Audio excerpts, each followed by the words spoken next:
Bonjour à tous, bienvenue sur ma chaîne Grand Club FCB. Si vous êtes nouveau sur ma chaîne, n'hésitez pas à vous abonner.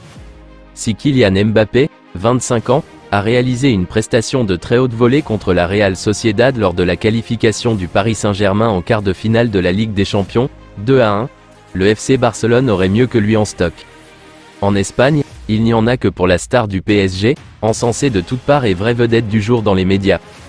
Sauf du côté de Barcelone, où José Alvarez a décidé de prendre le contre-pied en disant tout le bien qu'il pense de Lamine Yamal. L'irruption de Yamal au Barça à 16 ans est supérieure à celle de Mbappé au même âge, défend le journaliste Del Chiringuito. Mbappé est peut-être le meilleur joueur du monde en ce moment, mais il a 25 ans. Moi, je vois Yamal au même niveau d'ici à 2 ans. Deco l'a dit et répété, le Barça entend lever les options d'achat de Joao Félix, Atlético Madrid, et Joao Cancelo, Manchester City. Mais le club catalan dispose de moyens assez limités et il n'est pas sûr de trouver un accord pour faire baisser le prix des deux Portugais. Il cherche donc des solutions de repli. Selon Ekrem Konour, le Barça a ainsi couché sur ses tablettes le nom de Michael Caillod. À 19 ans, le latéral droit de la Fiorentina réalise une belle saison. Ce qui lui vaut d'être aussi sur les tablettes de clubs de Serie A et de clubs anglais. À suivre. Alors que Luis Enrique serait le favori de Deco pour remplacer Xavi sur le banc du Barça, Joan Laporta aurait, lui, un faible pour Mikel Arteta et l'aurait déjà appelé. Depuis plusieurs semaines, les dirigeants du FC Barcelone se sont lancés à la quête d'un successeur à Xavi, qui a annoncé en janvier dernier qu'il décidait quitterait son poste d'entraîneur du Barça à l'issue de la saison. Alors que les noms de Luis Enrique, Jürgen Klopp, Mikel Arteta, Roberto De Zerbi, Hansi Flick, Julian Nagelsmann, Thomas Tuchel, Imanol Alguacil ou encore Michel sont évoqués pour prendre la succession de Xavi, c'est Mikel Arteta qui serait le coach préféré du président Blaugrana, Joan Laporta, si l'on en croit les informations de l'émission 11 sur les ondes de Catalunya Radio. De son côté, Relevo nous a appris que la direction catalane aurait déjà contacté le technicien espagnol, en poste à Arsenal depuis 2019.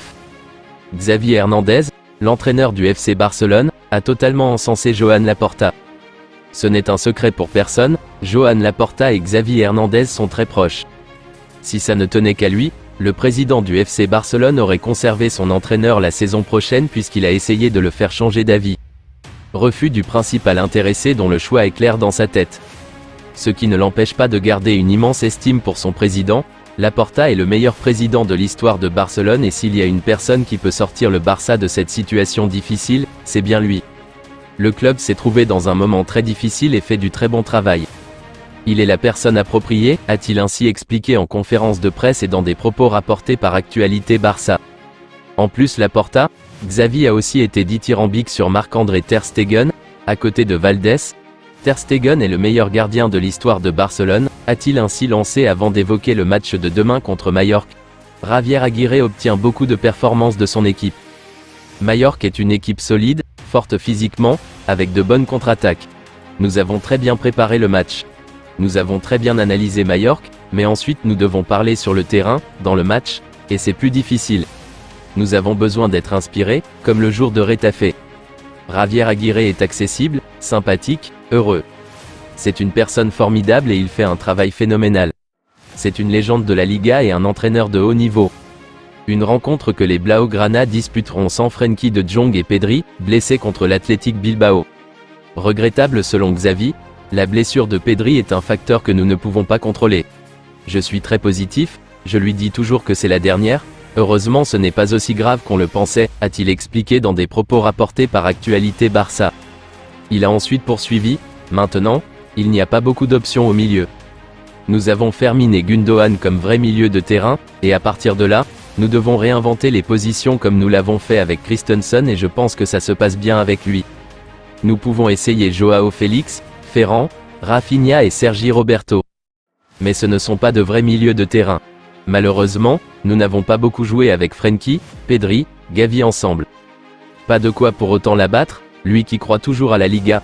Bien sûr, il y a encore des possibilités en Liga. Et jusqu'à ce qu'il y ait des possibilités, nous continuerons à nous battre. À Bilbao, nous avons perdu une bonne occasion mais nous allons continuer d'essayer.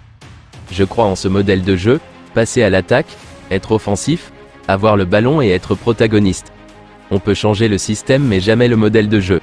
Nous n'avons jamais eu toute l'équipe comme nous l'avions prévu, a-t-il expliqué. Enfin, il a été interrogé sur la rumeur menant à Luis Enrique pour lui succéder. Je ne peux pas parler des entraîneurs pour l'année prochaine. Nous attendons cette saison avec impatience, nous avons beaucoup d'enjeux. Je vous remercie d'avoir regardé ma vidéo, n'hésitez pas à vous abonner pour plus de contenu similaire.